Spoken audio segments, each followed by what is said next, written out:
Quelques commentaires au sujet de l'exercice 12a de la séance 16. C'est une équation dans laquelle figure une racine carrée sous laquelle il y a l'inconnu. M est un paramètre. On commence par les conditions d'existence. Ce qui est sous la racine doit être positif ou nul. C'est une expression du second degré qui s'annule en moins 2 et 2 et qui est donc positive à l'extérieur de ces racines puisque le coefficient d'x carré est positif. Conditions d'existence deviennent x plus petit ou égal à moins 2 ou bien x plus grand ou égal à 2. Ensuite, je voudrais élever cette équation au carré pour faire disparaître la racine carrée. Je peux le faire à condition de ne pas perdre l'information au sujet du membre de droite qui doit être positif, puisque le membre de gauche l'est. Et donc j'impose une condition d'élévation au carré, x plus m doit être positif ou nul, ce qui revient au niveau de x, puisque la condition porte sur x, à dire que x doit être plus grand ou égal à moins m. On y reviendra à la fin de l'exercice. Maintenant, je veux élever cette équation-ci au carré. Alors, on est tenté évidemment de faire une partie des choses mentalement et d'écrire tout de suite le résultat de l'élévation au carré, qui serait donc x carré moins 4 égale le membre de droite élevé au carré, x carré plus 2mx plus m carré. C'est tout à fait correct. Mais si on fait ça, on perd une information précieuse qui peut faire gagner beaucoup de temps en bout de course. Et donc il vaut mieux, dans un premier temps, d'abord écrire ce qu'on va élever au carré et puis effectuer l'élévation au carré. Parce que si on le fait, ça donne x carré moins 4 à gauche, la racine a disparu, mais à droite j'écris que je veux élever au carré x plus m. Et puis je regarde ce que ça veut dire. X plus m au carré, c'est d'office positif puisque c'est un carré. Ça veut donc dire que x carré moins 4 est lui aussi positif. Ça veut donc dire que la condition d'existence sera satisfaite. À partir d'ici, le x qu'on va trouver ici, en développant les calculs, c'est un x qui est un futur candidat solution et qui devra, pour l'être, satisfaire les conditions d'existence. C'est-à-dire il faudra que x carré moins 4 soit positif, mais on sait qu'il le sera.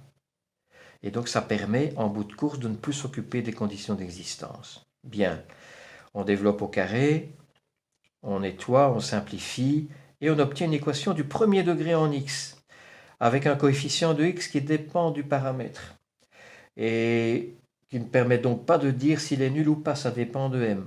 Je voudrais donc diviser par 2m pour isoler x, et donc je vais discuter en fonction du fait que m est nul ou pas.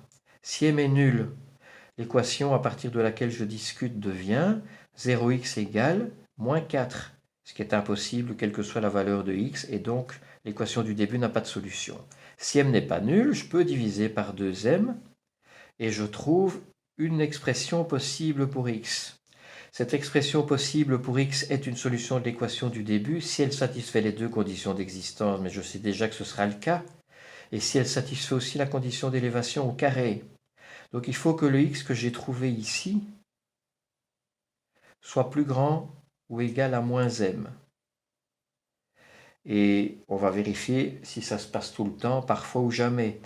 Ce nombre-ci plus grand ou égal à moins m, je fais passer tout du même côté du égal, je réduis au même dénominateur, je simplifie. C'est équivalent à dire que cette expression-là doit être négative. Alors cette expression-là, j'en établis le tableau de signes en deux lignes. Une première ligne, c'est une expression du second degré avec deux racines moins 2 et 2, négative à l'extérieur des racines, positive à l'intérieur. La deuxième ligne, c'est une expression du premier degré avec comme racine 0. Et je peux comme ça établir le signe du quotient. Et ce que l'on veut, c'est ce qui nous intéresse, c'est lorsque ce quotient est négatif, et ça se passe pour m dans deux intervalles, soit l'intervalle qui va de moins 2 inclus à 0 exclu, soit l'intervalle qui contient tous les nombres plus grands ou égaux à 2. Et donc j'envisage deux cas. Si m est dans un de ces deux intervalles, le nombre qu'on a trouvé est solution de l'équation. Si m est un nombre qui n'est pas dans un de ces deux intervalles, eh bien le nombre qu'on a trouvé là, il faut le rejeter, et donc il n'y a plus de solution puisqu'il n'y avait que lui comme candidat. Ce que l'on peut faire aussi, c'est le fait que lorsque m prend une valeur particulière, moins 2 ou 2, eh bien c'est calculer directement la valeur exacte de x, et on obtient ici 2 et moins 2. Voilà, on présente tout ça dans un tableau de conclusion qui, lu de haut en bas, devrait parcourir toutes les valeurs possibles pour m. Alors quand m est strictement plus petit que moins 2, on est ici, il n'y a pas de solution.